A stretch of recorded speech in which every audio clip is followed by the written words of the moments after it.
that. I like Yeah. that. So I love their attention to dynamics. I love the build, especially on that big, incredibly long solo. Yeah. I just loved how they came down to almost nothing, and then she just totally just owned that solo with a total like slow burn build. It was just awesome. And then when they all came crashing back into that hook, man, I couldn't help myself. I was like, yeah, Yeah. awesome. Kyle, That's welcome funny. to the sound. How you doing? Hey. There I'm we doing all go. right, man.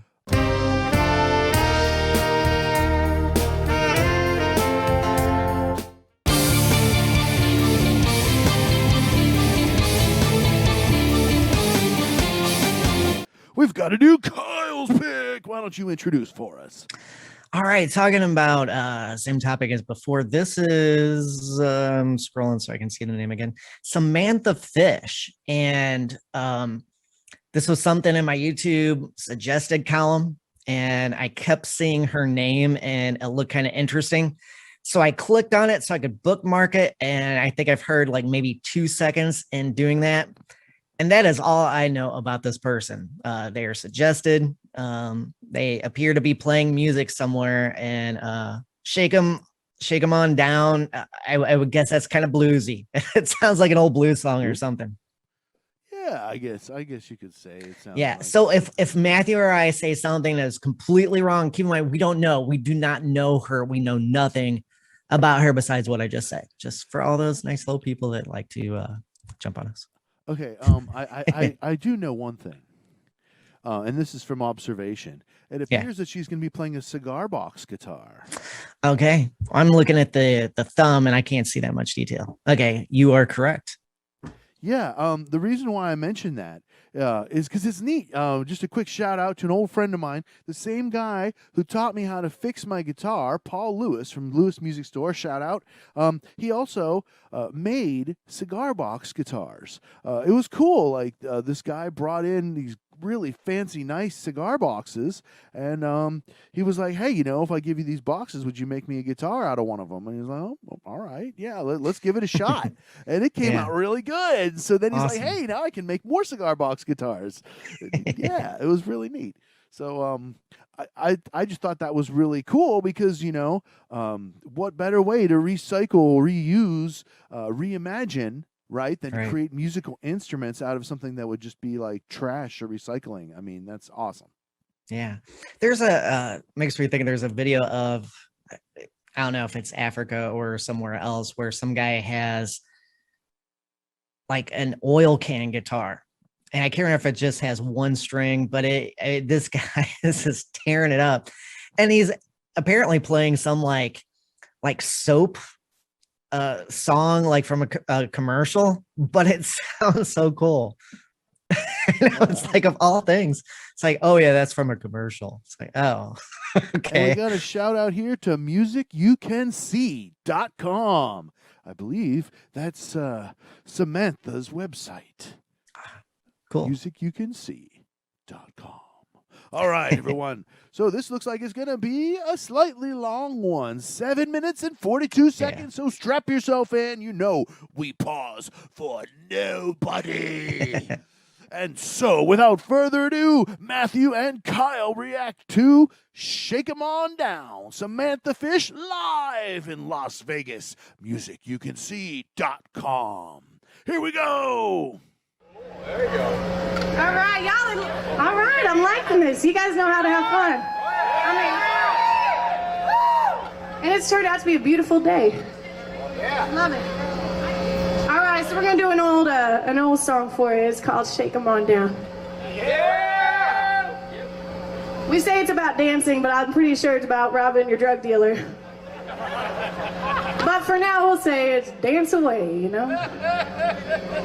Dancing with your drug dealer. Dancing with your drug dealer. I'm sure that's happening out here as we speak.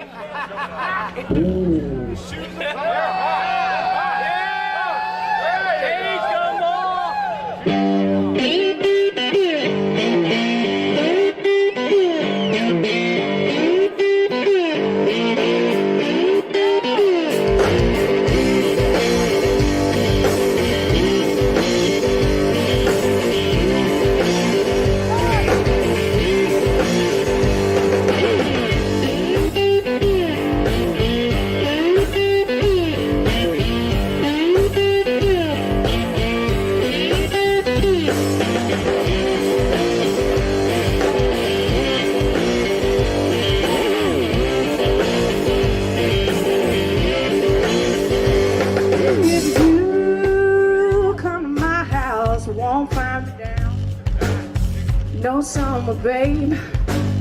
Shaking them on down.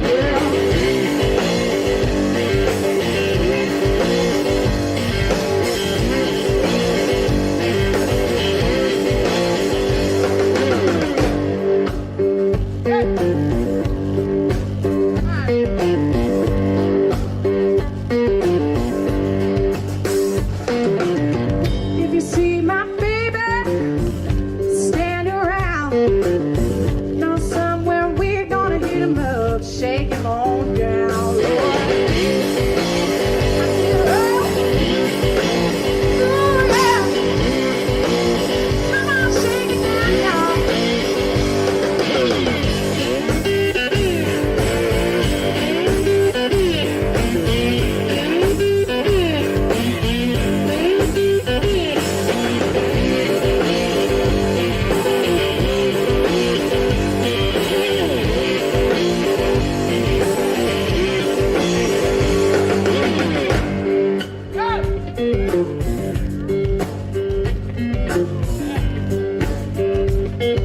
This part's about you right here.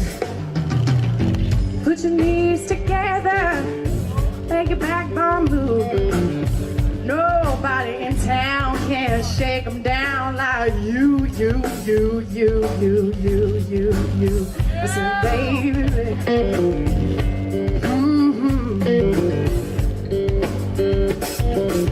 I'm going up the hill.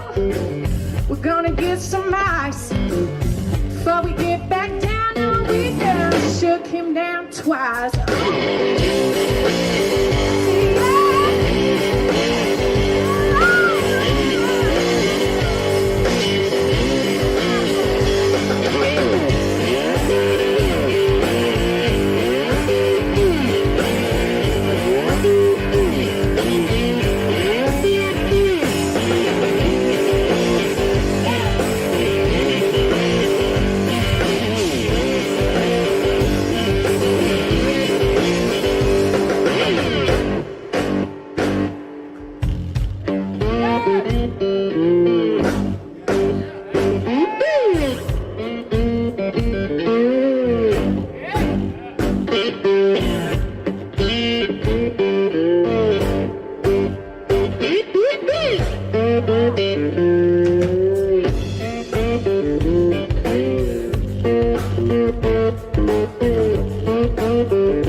Put your knees together, make a backbone move. Nobody in Las Vegas, y'all, can shake them down like you. I said, oh no, oh no. And if you see my baby, oh, stand around. Know somewhere we gonna hit him up and shake him on down.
suggesting that. I like Yeah. that.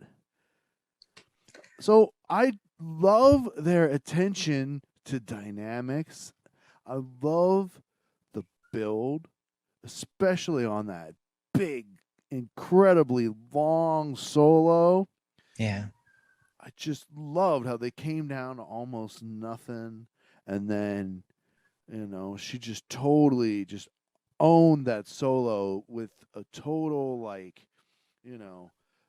slow burn build. It was just awesome. And then when they all came crashing back into that hook, man, I couldn't help myself. I was like, yeah, Yeah. awesome.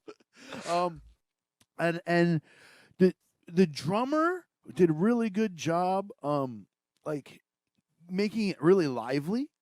Mhm. And I feel like the drummer had a really good use of all the cymbals, and it just made it sound really bright and dancey. And then Yeah. the bass player, I got to give credit because most of the bass line was incredibly simple. Not all of it, but most of it was really simple. And like on these kind of songs where your bass line's really simple, it's crucial not to rush. It's crucial to like put those notes exactly on the beat, not even the Yeah. tiniest hair ahead. Yeah. He And was so in did the an pocket. incredible job of reining in along with the drummer, but reining them in so they didn't speed up Yeah. and keeping them grounded in that initial start tempo, which allowed the guitar solos to be just so expressive with the slide, like all those in between pitches in there, and those runs where she was taking the chord and the whole chord sliding down. I mean, that's such a cool sound. Yeah. Yeah. The sound of that guitar, and I was trying to follow the chord, because as we were talking about gear earlier, it looked like she was using that Fender Blackface amp. That might have been a deluxe if I was seeing it right, because there was an old Fender Tweed off more like the bass player side. But yeah, I wish the drums would have been a little bit louder. I mean, you saw the huge Blues Fest banner, and that means guitars are going to be way too loud. It's a little insider information for anybody that likes blues music. Not that that's a bad thing. I love the tone of that cigar box guitar and that Blackface amp. That was so archetypical. I mean, that's, and I know guitar players of the last 20, 30 years have a whole different idea in their head of what a guitar should sound like. But me growing up like on Black Sabbath, Alice Cooper, Kiss, that guitar, that's I'm gonna write Webster's dictionary. Say, hey, here's the definition for electric guitar for you. Yeah, there were sometimes I was gonna say I was following the time so I could make a more specific comment. Like around the 4-minute mark, maybe 350 to 420 ish. Sure. And that's not a code, but specific on the time. The way she was grooving and the band was just locked together. And then it's funny because right as I was looking at the time, she kind of stepped out, and I didn't know if, because I know people that don't play a slide like on guitar, you hear it, and you were talking about things being locked in. And to me, when I hear a slide player, the drummer and bass have to be locked in, because the notes on a slide guitar, the timing gets a little sloppy, but that's part of the sound. That's part of the aesthetic that, makes that sound, is the notes is kind of, instead of, they just kind of fade in and out. And there was a part where, she did something. I didn't know if she messed up. She did the blues player thing of sort of playing it again. And then she modified that pattern pretty quick and kept this kind of thing. But there was something a little clunky for just a little bit.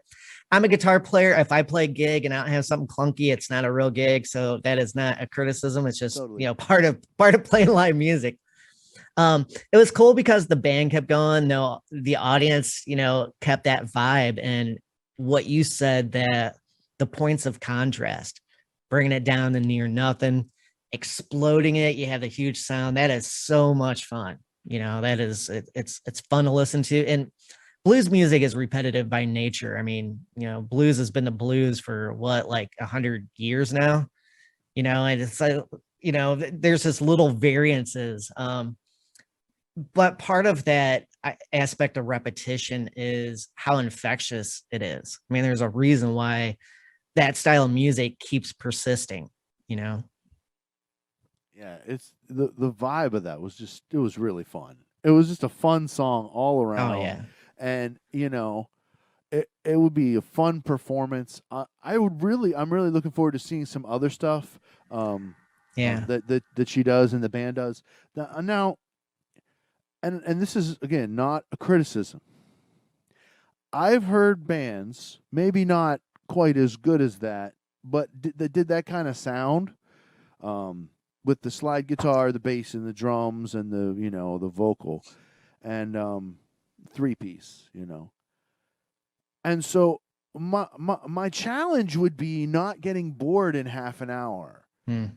Like, now, if I was collaborating and playing my saxophone along with them, I wouldn't get bored in 10 years. Right. But I mean, and I'm not trying to sound pretentious or snobby or anything, but with blues, it's so repetitive, so it can get monotonous if that's all they do for a 2-hour set or 1 hour and a half set, or Or two four. 45-minute sets or whatever. like Yeah. they're gonna have to mix it up with some other kind of songs a little bit, maybe. I don't, and that's not, like I said, that's not a criticism. It's just, for me, like, if I hear 2 or maybe 3 songs in a row like that, if I'm not actively participating in it, I'm ready for something else. Oh yeah.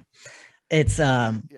it reminded me of this funny story. I was playing in a trio and we played the BB King song Thrill Is Gone, which, I mean, is a blues. It's not the totally standard blues, but B minor, E minor, G, F sharp. I mean, pretty basic. A friend of mine played bass with us. And he started falling asleep as we're playing it. He was kind of leaning against the wall, and he kept going. It's like, I don't think you're really asleep, but I get the point.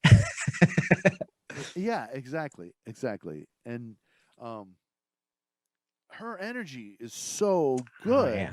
I would just need to see it varied. Oh, That's all. I was gonna mention her vocals. Totally. The power.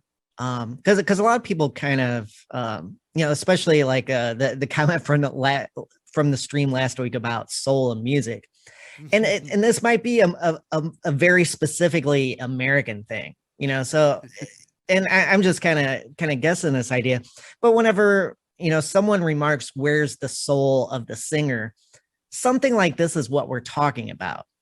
And notice that the soul aspect is non-technical, and it's very almost kind of guttural in a way, and I'm not talking about like vocal register or something. It's almost like you're, when I talk about soulful music, Primal. it's like, you get in there, it's almost like Yeah. a Southern gospel kind of thing. And I Totally. started thinking about that comment and the reaction to it. And I wondered if, maybe people, because I could understand it if you've never been in North America, let alone the US South, never heard gospel music like that.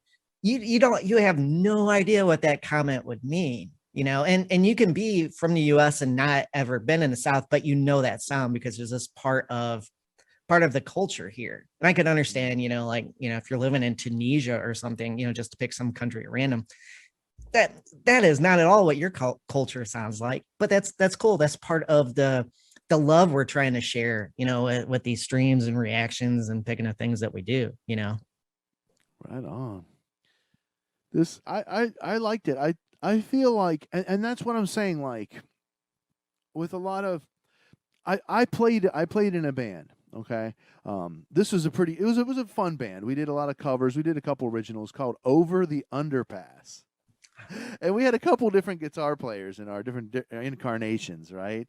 So we were over the underpass, right? Because we were high. Whee! Anyway, so it was our first guitar player. His name was Eddie, and he was like this Texas blues, Stevie Ray, a little bit of Jimmy kind of guitar player, and that was what he did. And his vocals were like that, and that's it. He didn't do nothing else. So when he was in the band, it was like whenever he was playing his songs, it was great. But then, okay, guys, we're going to do the song by Three Doors Down now, and he couldn't. He sounded like, a drunk stone Jimmy trying to play Three Doors Down. It just didn't work. Like you know what I'm saying? So like at that time, Three Doors Down was sort of popular, so everybody wanted to hear that stupid Superman song, right? Kryptonite, right? And he just didn't get that feel, you know what I mean? And so that's what I'm saying. I'd like to see that her band do more than just blues. Now, is she going to strap on a Strat or something, or does she just play that? I don't know. I mean, maybe she has. You said there's another amp. Maybe she has other instruments as well. But I did. And all that said, I'm sure she's capable of doing more than just that one incredibly awesome blues. And so I'd like to hear more. And so that's really cool. Thank you for suggesting. Oh, sure. That was awesome. That's fun. So I was kind of curious, right? Samantha Fish. Samantha Fish. Yeah, I was hoping it wouldn't be bad or something something stupid where I'm going, oh, I regret bringing this up. Bad. It was good. Yeah. I was thinking, with that many views and being suggested based on my view history, it probably wouldn't be too far off the mark. But you can sometimes that algorithm is a little goofy. Man, Kyle, this has been so much fun having you today. Good times, as man. Always, today was just it was nice. It was just you and me. Last Tuesday, it was just me and Sarah. It's nice every once in a while. It's cool to just kind of go back to basics, and just because this is how we started here. Me and Kyle, me and Sarah. I really appreciate you guys all being here with us through this crazy journey we're doing, guys. You would think that reaction videos that get 30K, 50K views, you'd think I'd be seeing some money from that, right? Wrong. No, seriously, guys, YouTube takes 85% of the ad money because of copyrights. What that means is instead of getting $200 to $300 a month, which is pathetic in ad revenue, I'm getting $30 a month. I'm getting a freaking $1 a day from YouTube. That's what they're paying me for 24,000 subscribers, 200,000 to 300,000 views every month since March, and they're paying me $30, dude. I hate to be like begging, but if I'm going to continue doing this and doing all these awesome streams and buying gear to sound top notch and all this, I need your help, yo. I need your help. I'm pointing at you. The one watching this right now, please help me. You can help. Patreon.com/Matthews Music Lesson Studio. You get a bonus video every single week. This week's bonus video is my reaction to Alip Ba Ta's cover of Leaving on a Jet Plane, John Denver. You don't want to miss this. You can only get it on Patreon. There's a little preview you can see on YouTube, but it's like less than a minute. You want the whole video, you got to go to patreon.com/Matthews Music Lesson Studio. Also, you can support me on liberapay.com/Matthews Music. The nonprofit, they don't take a cut. They just give me money, and I just have to pay for the processing, and that's it. So if you want to support the studio weekly, I'm trying to get to a goal of $100 a week from LiberaPay. Start me off on that goal, please. I really appreciate it. Also, you can buy me a coffee, literally, for my stream tomorrow. Buymeacoffee.com/Matthews Music. You can Venmo me a tip right now at Matthews Music. Okay, guys, all the wonderful ways you can support the channel. You can also do a super chat right now. Right at the bottom, next to the send chat, there should be a little $sign. Click on that, send me $1 right now, and your chat will go first. Everybody that's chatted, I'm going to respond to you, give you all a shout out at the end here after Mr. Kyle hits the road. Make sure you go to Kyle Walz' YouTube channel and subscribe. Check out Kyle's music on all major streaming platforms. And if you want to buy it, go to kylewalz.com and get his incredible music. Also, go to Instagram, and he's All right. I'll see y'all next time on The Sound Live. Thank you, Kyle. Thanks, man.